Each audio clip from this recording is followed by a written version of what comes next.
కూటమి ప్రభుత్వ వేధింపులతో జైలు పాలైన సోషల్ మీడియా యాక్టివిస్టు సుధారాణి దంపతులు ఎట్టకేలకు నర్సరావుపేట సబ్ జైలు నుంచి విడుదలయ్యారు. కూటమి ప్రభుత్వం తమపై అక్రమంగా కేసులు బనాయించి 50 రోజులు జైల్లో చిత్రహింసలకు గురిచేసిందని వాపోయారు సుధారాణి. వాంగ్మూలం పేరిట ఇష్టం వచ్చిన పేర్లు రాసుకొని బలవంతంగా సంతకాలు తీసుకున్నారని ఆరోపించారు.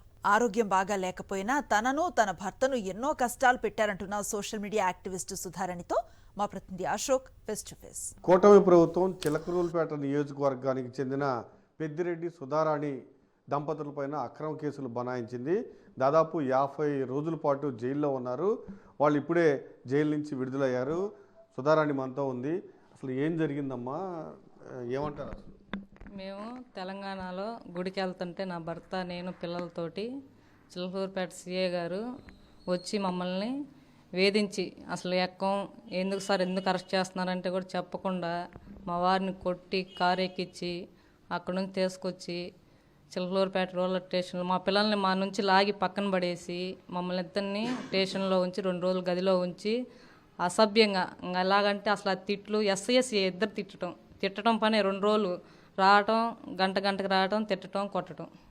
తర్వాత మళ్ళీ సాటుగా సాయంత్రం ఈవినింగ్ 7కి ఒంగోలు పంపించారు. ఒంగోలు నుంచి ఒకరోజు అక్కడ మళ్ళీ ఉంచి మా వారిని క్వార్టర్స్లో ఉంచి నన్ను వేరే చోట ఉంచి డిఎస్పీ ఆఫీస్లో మళ్ళీ నన్ను కొట్టించి అక్కడ నుంచి కొత్తపేట గుంటూరు సిఏ గారు నైట్ 10:20కి బయటికి పంపిస్తే నైట్ అర్ధరాత్రి 1 గంటకి నా గుంటూరు తీసుకొస్తే మనోళ్ళు పిటిషన్ వేసిన తర్వాత కోర్టుకు హాజరుపరిచారు. ఇంకా అక్కడ నుంచి గుంటూరులో 3 రోజులు ఉన్న జైల్లో. ఎవరు కొట్టారమ్మా ప్రధానంగా? చిలకలూరుపేట రమేష్ సిఏ గారు మా పిల్లల్ని కూడా తిట్టాడు. ఎస్ఐ నా భర్తను కూడా కొట్టాడు. రాజకీయాలతో సంబంధం లేని వ్యక్తిని కూడా ఒక ఉద్యోగం చేసుకుంటుంటే తీసుకొచ్చి ఉద్యోగం పోయింది. ఇవాళ మా పిల్లలు 50 రోజులు స్కూల్ పోయింది. అసలు ఎక్కడ ఉన్నారో ఎలా ఉన్నారో కూడా తెలియదు పిల్లలు. ఇప్పుడు దాదాపు ఎన్ని కేసులు ఉన్నాయమ్మా మీకు తెలిసి? చాలా కేసులు పెట్టారు. పీటీ వారెంట్లు అయితే దాదాపు 11 అయినాయి.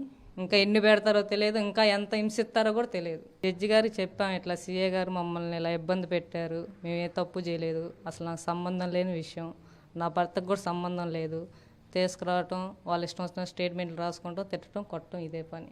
కొన్ని పోస్టులు మీరే పెట్టారా లేకపోతే ఫేక్ ఏంటి? నా పేరు మీద వాళ్ళే ఫేక్ క్రియేట్ చేసుకొని నా బిడ్డని నన్ను మార్ఫింగ్ చేసి టీడీపీ జనసేన వాళ్ళు కలిసి కూటమి ప్రభుత్వం చాలా విధంగా పెట్టారు. అవి మా లాయర్కి కూడా ఇచ్చాం ఫోటోలు. అవి మేము జడ్జి గారికి కూడా సమర్పించి చూపిస్తాం.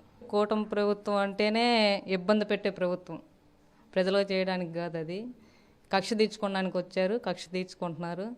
జగనన్న ద్వారా లీగల్ సెల్ సపోర్ట్ తోటి తొందరగా 50 రోజులైనా కూడా అసలు ఎంతో ఇబ్బంది అయ్యి ఇదైతే ఫోన్లో ఉంది. ఆ ఫోటో కూడా చూపించకూడదు, మార్ఫింగ్ చేసి న్యూడ్ ఫోటో. పూర్తిగా కూటమి ప్రభుత్వం అయితే తనను తన భర్తను టార్గెట్ చేసి వేధించింది. 50 రోజుల పాటు జైల్లో ఉంచింది. అయితే తనపైన కేసులు పెట్టారు. నేను కేవలం సంతకాలు మాత్రమే పెట్టాను, పోలీసులు వాళ్ళకి నచ్చిన పేర్లు అందులో సెలెక్ట్ చేసుకుని నేను ఇచ్చినట్టుగా వాంగ్మూలాలు సృష్టించారని కూడా చెప్తున్నారు. దానికి నాకు ఎటువంటి సంబంధం లేదు, నన్ను భయపెట్టి నా పైన ఇంకా మరిన్ని కేసులు పెడతామని పోలీసులు బెదిరించి నా చేత సంతకాలు పెట్టించుకున్నారని కూడా సుధారాణి చెప్తూ ఉంది. కెమెరామెన్ భాషతో అశోక్, సాక్షి టీవీ, గుంటూరు.